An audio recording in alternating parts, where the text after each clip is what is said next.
Okay, so imagine walking into a local government meeting. But it's not just, the usual discussion.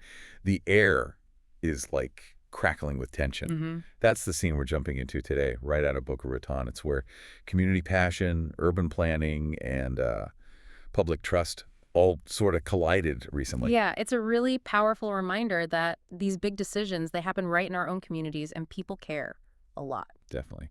So our source for this deep dive is an article from the Boca Raton Tribune. Came out just yesterday, September 10th, 2025. The title is More Boca Pushback to Put It to a Vote.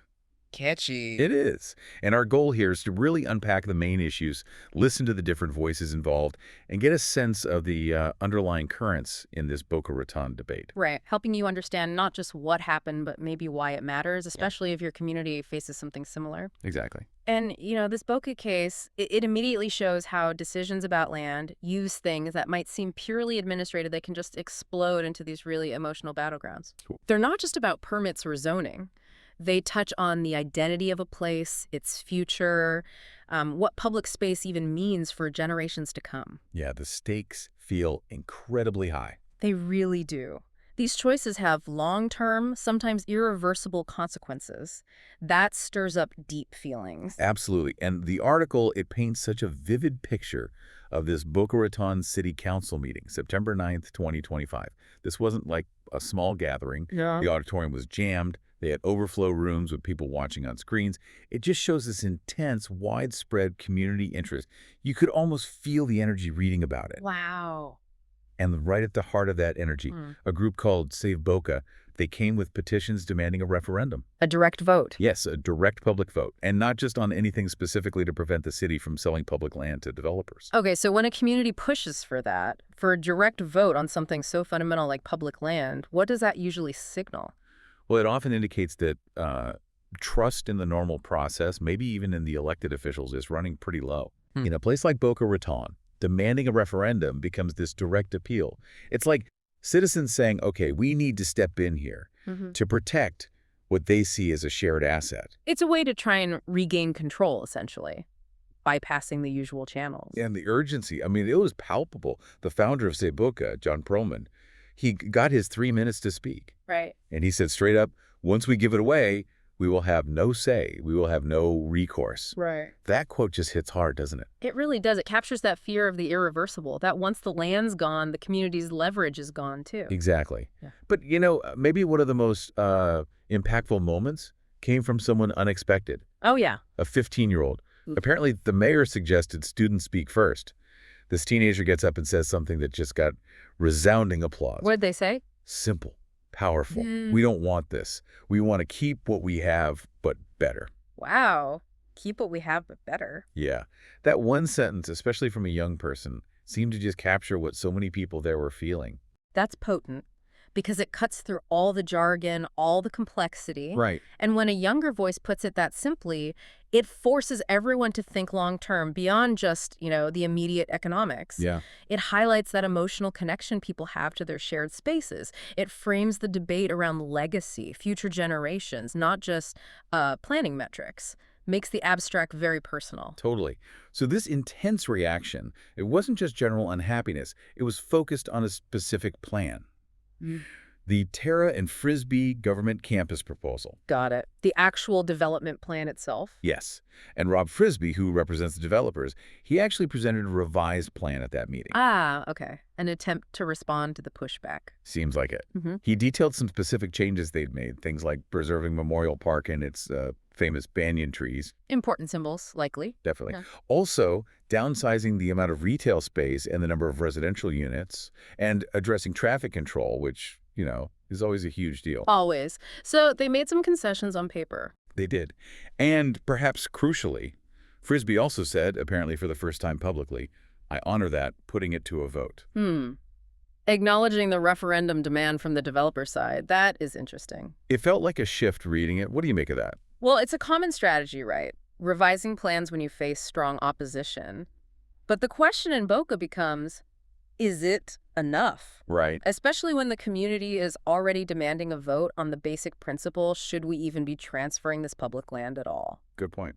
So these revisions, even if significant, might still be seen as just tactical moves. They might not fix that core anxiety about long-term control or the precedent being set. The trust gap might still be there. Exactly. It's a gesture, but maybe not one that fully bridges the divide. And then, right after Frisbee, Mayor Scott Singer himself spoke. And he made a pretty clear statement acknowledging the demand. He said, there will be a public vote. Okay, so official confirmation from the top. Yeah. He even echoed Frisbee, adding, putting it to a vote. So that was a pretty critical moment in the meeting, having the mayor confirm it. Definitely locks it in, at least publicly at that moment. Now let's dig a bit deeper into some of the history and the trust issues that were clearly bubbling up. Okay. Lisa Mohall, she co-founded one of Boca's big nonprofits. She raised a really specific, critical point about the proposed 99-year lease for this development. The lease term, always contentious. Exactly. She said, and this is a direct quote, "It doesn't matter what the plan is. If they get a 99-year lease, as soon as that lease is signed, that can be changed to ask for more development rights." Oof, that cuts right to the heart of the long-term control issue. Doesn't it? It's not just about this plan, but what could happen down the road. Yeah, a 99-year lease is, well, it's practically permanent in human terms. It's seen by many communities almost like a sale, just structured differently. Right.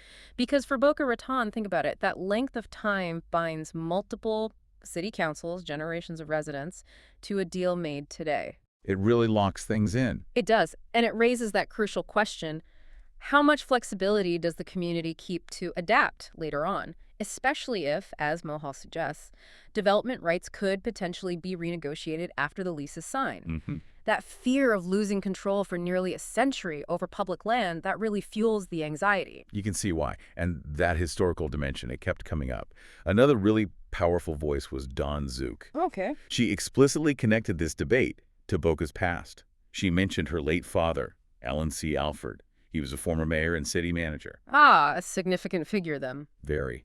She said he worked to preserve oceanfront property and park development for 47 years. They even renamed the Red Reef Golf Course after him. So his legacy is literally part of the city's landscape. Right, so she's invoking that history. Directly. And then she delivered this really poignant line, channeling her father. She said about the current situation, he would say, "Shame on you." Wow, that's powerful. Isn't it? It's not just disagreement. It's framing it as a potential betrayal of the city's values, of the legacy people like her father built. It adds this deep emotional, historical weight. Absolutely. And that shows how community memory acts as this potent force in these debates.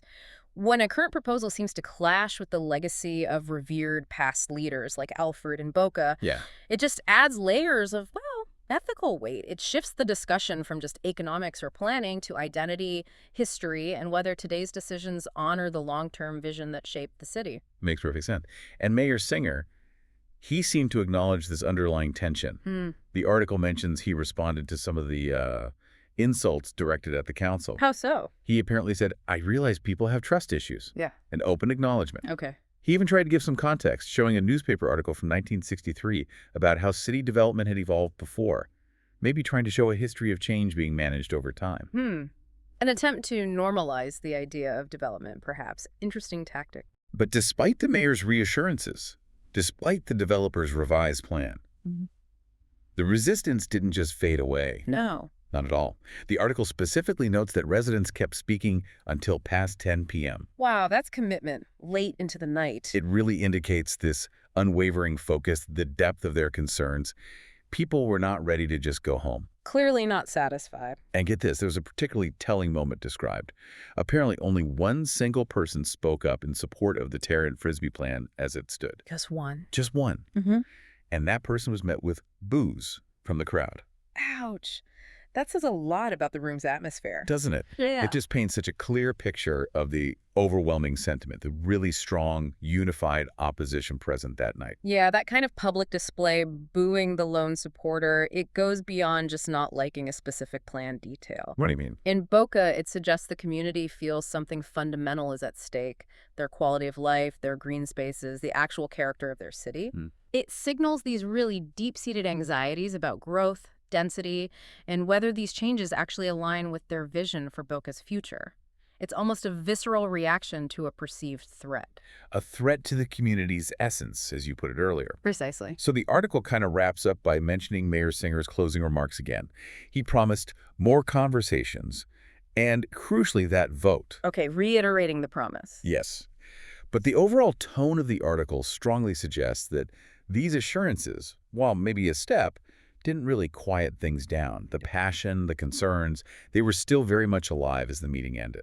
The core issues weren't fully resolved just by promising a vote later. Seems that way. So when we step back and look at this whole thing, what do we take away? Our deep dive into this Boca Raton Tribune piece really gives us this powerful snapshot. Yeah. We see passionate residents really engage this delicate dance between development plans and community desires for, preservation. And threading through it all is the critical role of trust and history in local government. It's that dynamic interplay. It brings urban planning debates out of the abstract and shows you the real human element the fight communities have to define their own future. Absolutely. And this Boca situation, it really just perfectly exemplifies that challenge leaders face everywhere, doesn't it? How do you balance economic development with strong citizen demands to keep things the way they are, or at least preserve certain aspects? Especially when you need transparent, trustworthy processes. Exactly. How do you make sure growth happens without eroding the very things that make a community feel like home?